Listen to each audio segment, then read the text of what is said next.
Welcome to Discover Indie Film.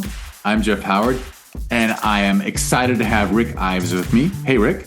I'm back, mother sucker. You are. So, and by the way, I say with me because we're on Zoom, and Rick is in Atlanta, I'm in LA, and that's how the world works now. It's like we've hung out.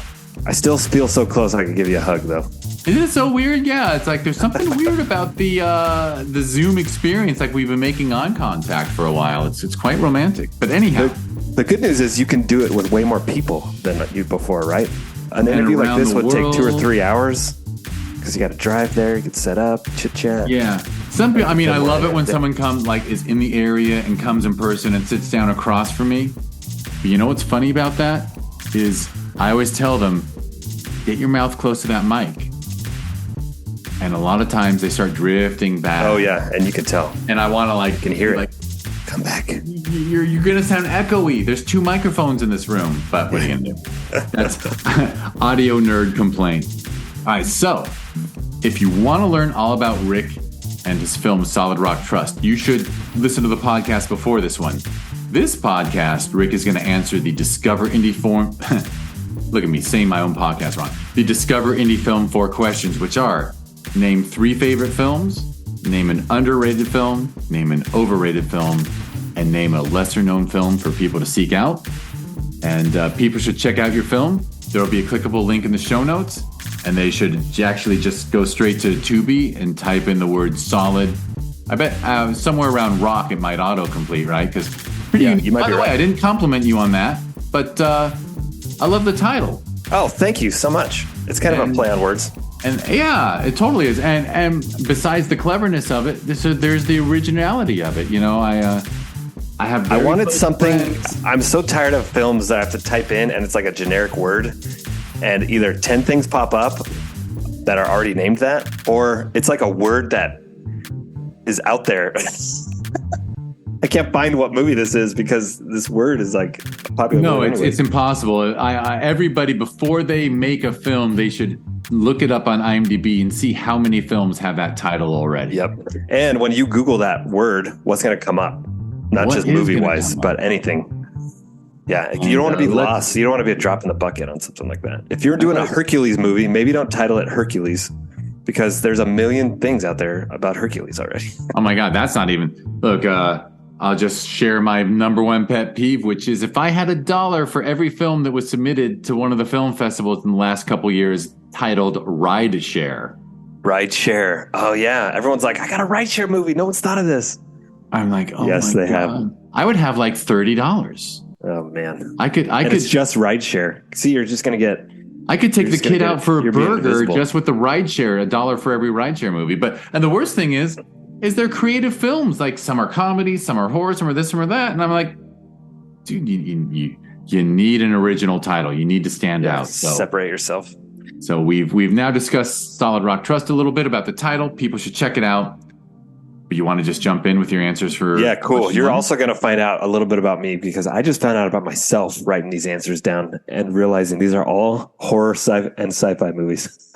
Really interesting. That is interesting because I was halfway. Well, let's hear the list. I'm just was going to say that I expected to be a little eclectic, but that I'm sure it is. So 3 I love. The first one I'm going to talk about, which is the only one that doesn't fit that mold, is Indiana Jones 3: The Last Crusade. Is the movie that made me want to make movies. I watched it on repeat as a kid.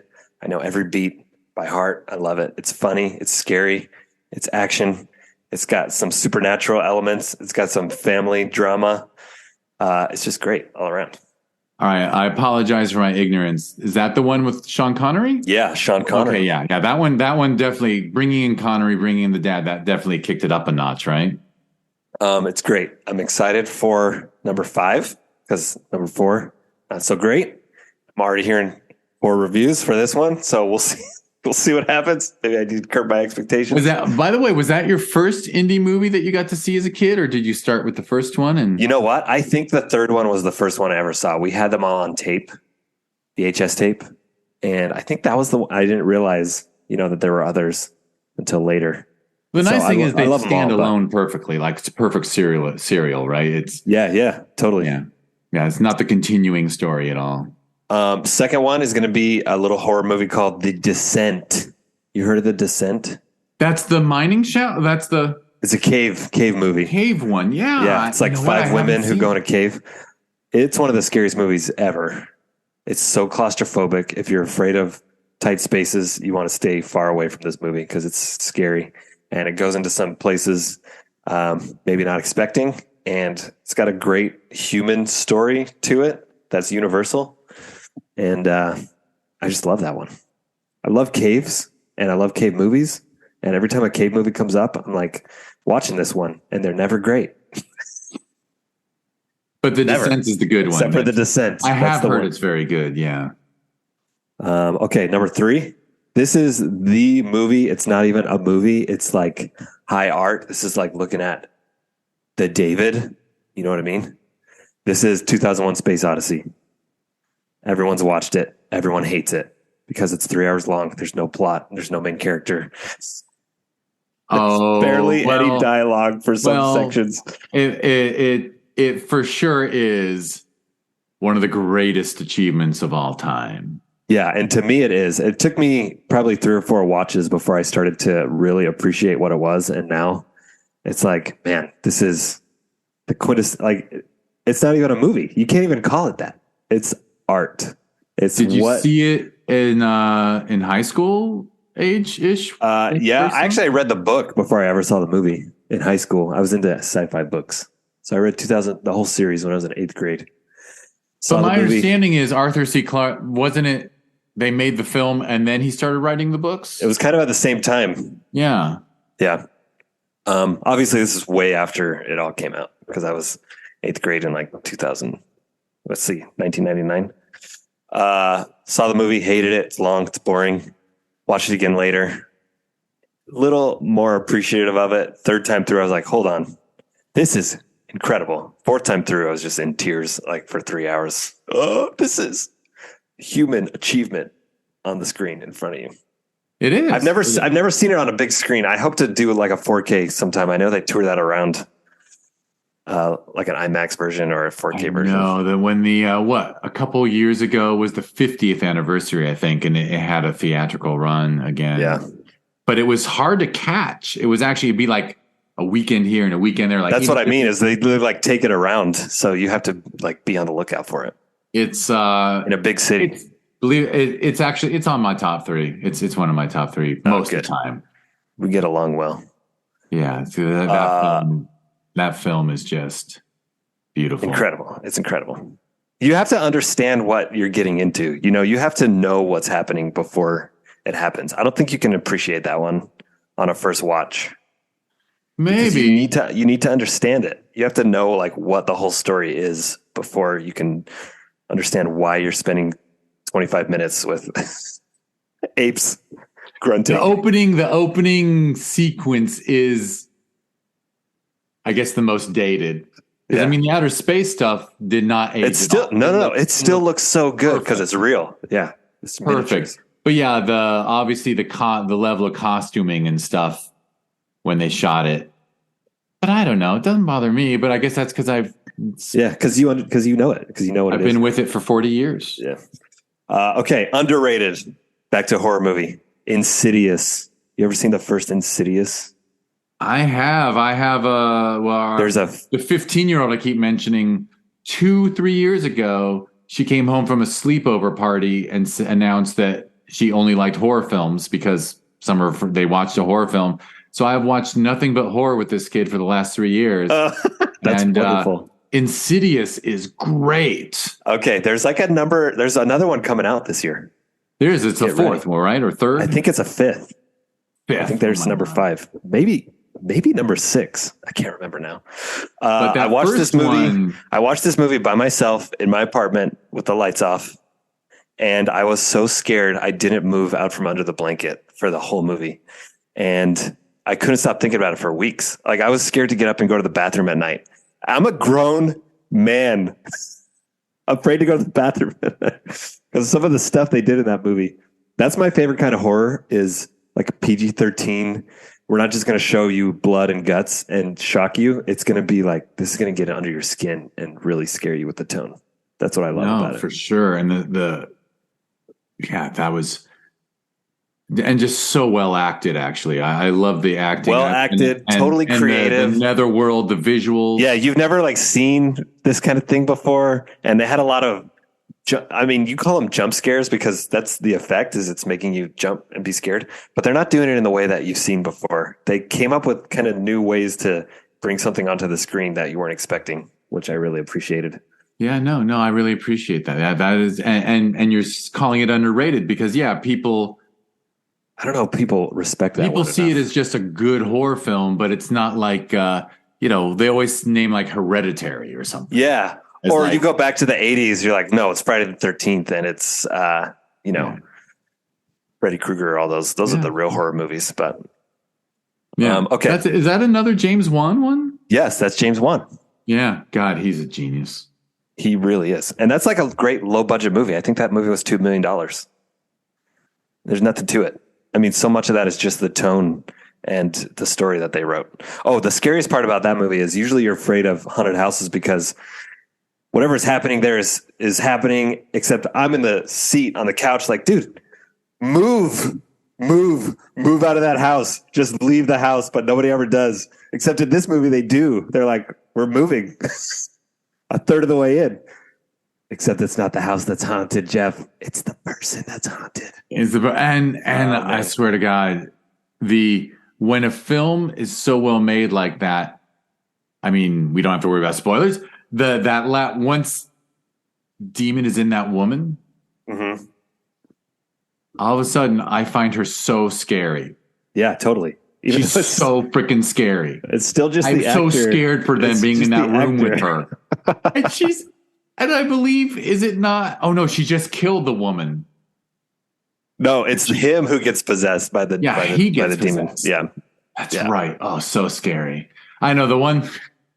My only complaint, if I ever get to hang out with James Wan, is I'm like, I love Patrick Wilson, but him being in this and the other series, it confuses me. Which one is which? Which scene happened in which one? Is he? Yeah. I met James Wan once. We were doing tests for Aquaman, and I was like, hey, after we were done, I was with him for like 30 minutes. At the end, I was like, hey, James, big fan.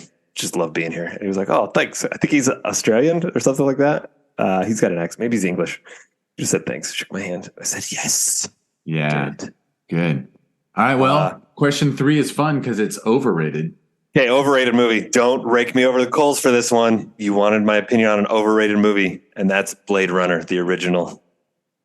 Ooh, that is, sorry. That's bold. I love old sci-fi movies.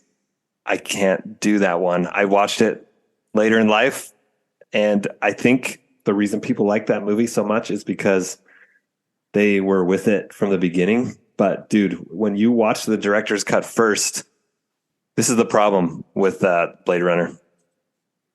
When you watch the director's cut first, it has no narration in it. And I tell you, it's confusing because I didn't know what was supposed to be happening without the narration. But when you watch it with the narration, which is how everyone watched it to begin with, it sucks because the narration sucks. But at least you're getting the story, so you're not confused. You know what I mean? So, man, it's tough. I can't appreciate the director's cut, which is the one I'm supposed to like, and I can't appreciate the original one because the narration's so bad.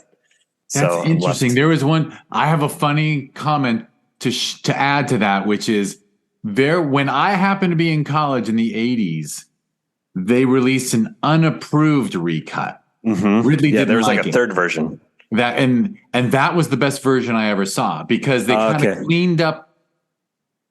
I forget now. I'm forgetting, but like that was perfect. And then Ridley did a director's cut after because that offended him what they did, mm-hmm. and then he fucked it up just like Spielberg and Lucas love to fuck up their earlier perfect work. And he did the same thing. He was in love with he loved the smell of his own, and just was like, no, you have to smell them. And that third version, which I don't know if you can even catch it.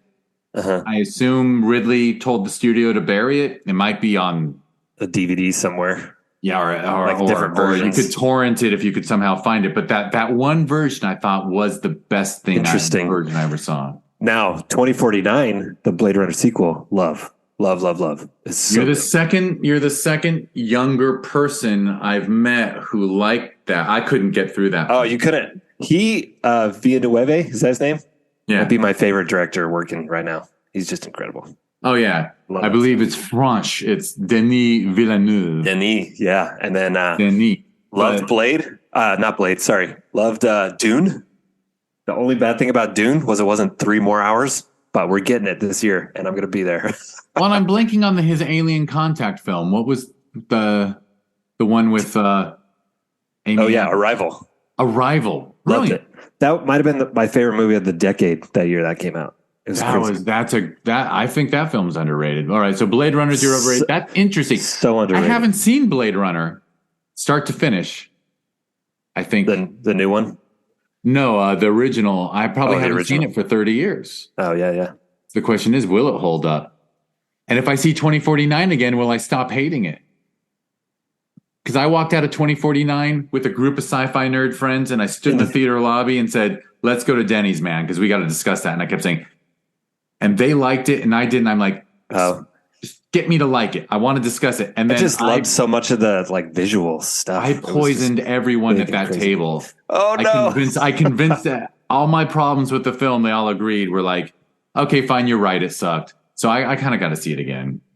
Okay, last one, lesser known. This is my favorite time travel movie, and a really great low budget, micro budget movie that won Sundance. Do you know what it is? Time travel. Is it going to be shot on 16 millimeter film? He edited Shane the Carruth film. One. Yep, that's it. He edited it in his living room, like in buckets with the film. Yeah, and they use the but why am I not? I can name the second one something color. Upstream Color was the second one. The first one was Color was the second one. That was the second movie. It's not like a sequel, but it's Primer. Primer. Thank you. You know what fucks me up on that is the title Pi. Yeah. Because they came out like around the same time. A lot of the same feel. They're not black and white. Primer's in color, but it's really like desaturated, so it almost feels like black and white. But yeah, similar in tone. It's kind of like someone holding on to their insanity. To me, that movie is just so inspiring of what you can do with a great idea, because there's nothing happening in that movie that you couldn't shoot in your backyard. It's just someone's house and a storage facility and an office and a car and a basketball court at a park. And there's nothing here that's weird, except the story is so twisty and confusing, but it's all there. It's like a big puzzle that you could put together, and I just love every second of it. I'm with you 100%, and it's brilliant because it probably is the only time travel film that actually works. I guess there might be a few others, but it actually works, and it's exactly if two people were fighting with each other, and both had access to a time machine. How are they gonna get? But you don't even know that's the story until the very end. Yeah. And you're right. Because usually in a time travel movie, you come up with all these paradoxes and you think, yeah, okay, well, it's a movie. You can only do so much. And there's some out there that really try hard. But this is the one that's like, man, they thought of everything. And the more I read about that movie, the more I realize what's happening. And I still didn't even know it. You know what I mean? Like there's different versions of the same person, but they don't tell you that. You have to figure that out. So I just love that one. I wish Shane Carruth was still doing stuff like that, because his mind is just fantastic. I know it's like a conspiracy against mankind that that film didn't set him up with like a 20 film career. I know. Like he was supposed to do some other big stuff that always just fell through, and it's a shame. He'll pop up every now and again. Like he was in what's the Daniel Radcliffe one? Swiss Army Man. Those guys, the directors of Swiss Army Man, went on to do Everything Everywhere All at Once. Yeah. Yeah. But Shane Carruth's in that movie, Swiss Army Man.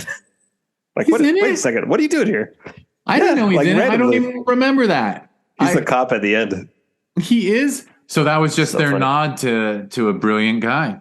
I don't know, but I wish he was around. So there you go. I wish that Primer had launched his career the same way. You know, Sex, Eyes, and Videotape launched Soderbergh, and like you said, all the others. Right.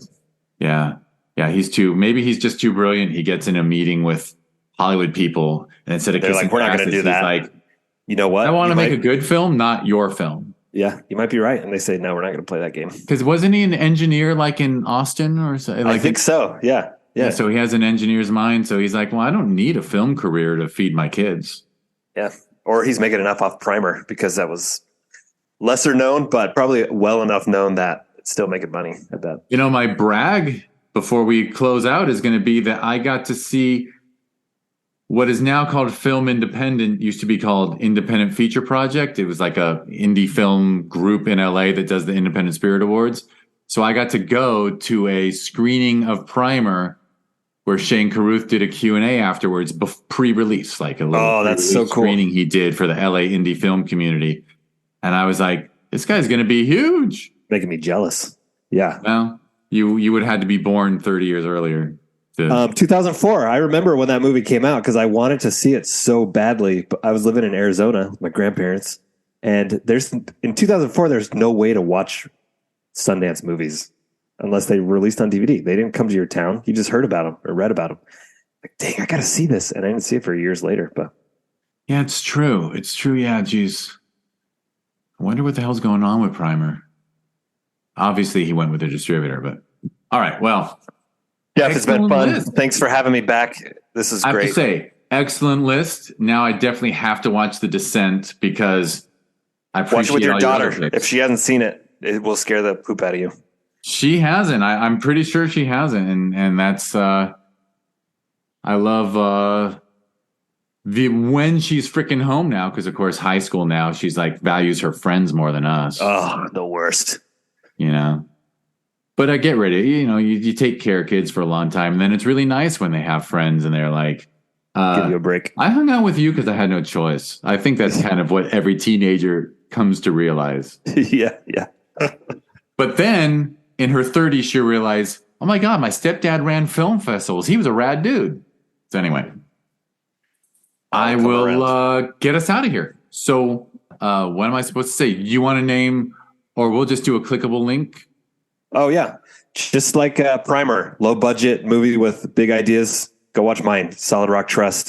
You can see it on Tubi, Amazon, YouTube, all those places. And then there's a link in the show notes, and you can see our link tree. That will take you to all those places. Link tree will be in the show notes, and people can check it out. But I have I learned from you that your Tubi version, which of course that's AVOD, advertising, VOD. So people can you chose the right moments for it to be broken up. So yeah, that's right. People should watch it there and or watch it on YouTube. But either way, people should definitely watch this. Or actually, maybe they should just go pay whatever $4.99, $6.99 and watch it on Amazon with no breaks. You can do that too. I recommend it. You don't want breaks. Yeah, it's better with no breaks. Definitely better with no breaks because it's a heist film. It's intense. So anyway, people should check that out. And to get us out of here, this is the Discover Indie Film Podcast. I'm Jeff Howard. If you want to learn more about this podcast or the TV series on Amazon Prime Video that was born out of it, just go to discoverindiefilm.com, and it's at DIFwins on social media.